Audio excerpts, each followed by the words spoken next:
You know, there's a really good example, yeah. And this one's gonna shock you. It's a boy called Matt.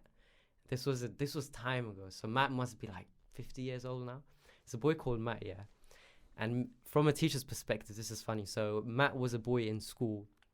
He was good at school, so he got good grades, but he had an issue of always drawing in school, always doodling. Whatever subject he went in, his, sort of escapism from those subjects, because he was good at it and he got bored, he'd always draw.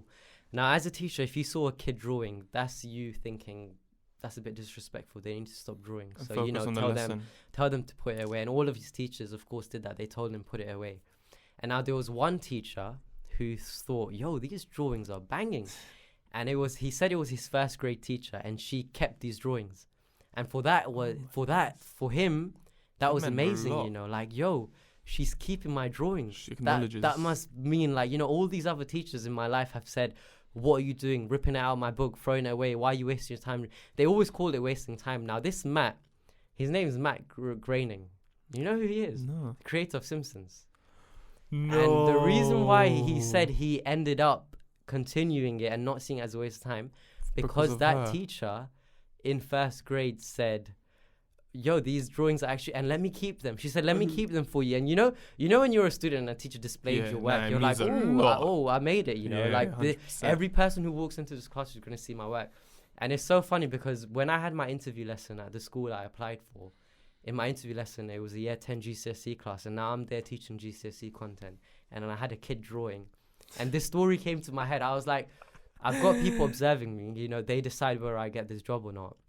And my guy's there drawing, yeah. So do I see him as another Matt in the making, or do I tell him to put it up? So what I did was I just went over to him and I was like, those drawings are beautiful.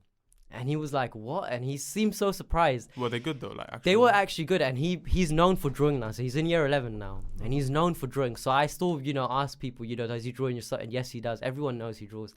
So he might go on to actually doing something which involves drawing. But the beauty of it is he was so surprised that someone came over and said, those drawings are beautiful, as opposed to, why are you drawing in my lesson? Put them. And I think just starting off on the positive gives them the acknowledgement that, yes, he said my drawings are beautiful, and I understand why he's telling me to put them away. But he didn't say, why are you drawing? It's a waste of time. They're rubbish. Put them away. He didn't say any of that. He just said, yes, they're beautiful, but we're here for something different. So I acknowledge that this is what you're good at and this is what you're passionate about, but I've only got you for 20 minutes. I'm doing an interview lesson, man. Please focus. I'm trying to get this job, man. And then, so I need to see him. I don't teach him this year, but it's moments like that you remember. And that was last year, and I still remember it. And in my head, I'm like, if this kid goes on to, a famous graphic designer, or just doing something that he wants to do, he will remember that in school, my passion that I had was respected and it was discovered. Teachers didn't come over and rip out sheets from my book saying, what are these drawings and why are you drawing it? It was appreciated, and I think that's the idea. We need to learn to appreciate, yes, they're not good at my subject, or maybe they're not focusing in my subject, but they are good at something. We just need to discover what that something is, because this is what's going to either make or break their life. Is going to decide whether they want to do something they're passionate about, or whether they're doing something that they're just good about. So it's such a important. It's so mad how something small as being creative can grow into you either depressed as a person, you're either doing something you love, or you're unemployed. It's so mad how something, just discovering something. You don't even need to you just need to acknowledge someone. Oh, you know what? You're really good at that, and that. For them is, as a kid, getting acknowledgement it's such a mad thing. It really is, because they're used to just being told to shut up and stop talking. See, your mindset as a teacher is actually perfect, but the problem is most teachers don't have that, because they're teaching a class which the kids need to learn. If I'm here to teach math, I'm only here to teach math. So I ain't got time to waste on your other bullshit kind of thing. I need to get you guys an A.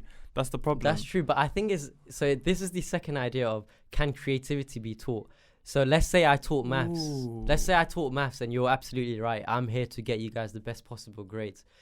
And, have I really got time to make them, to discover their passion? But then what happens is, the beauty of school is you've obviously got so many subjects. And when I say everyone's good at something, there's going to be one subject that they enjoy. And I remember a person described it as, think about your experience at school. You might have hated school, but there was always that one teacher that you would describe as they woke you up.